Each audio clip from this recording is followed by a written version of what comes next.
Бірақ та біз білген Мона Лиза картинасы ол қайтыс болғаннан кейін атақлы болды.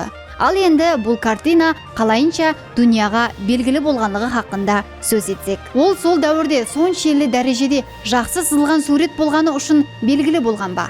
Яқ, бұған негізі картина музейден ұрлануы себеп болған. Мона Лиза картинасы 1797 жылы Париждегі Лувр музейінде тұрақты түрде көрсетіле бастаған. Шығарма десек, Франция королі Людовик 14 тарапынан Версаль сарайына алып кетілген. Кейін ала француз революциясы дәуірінде Луврға көшірілген. Бірақ оның ұрлануы болса төмендегіше болған. 1911 жыл 21 август дүйшембі. Лувр музейінде ешкім жоқ.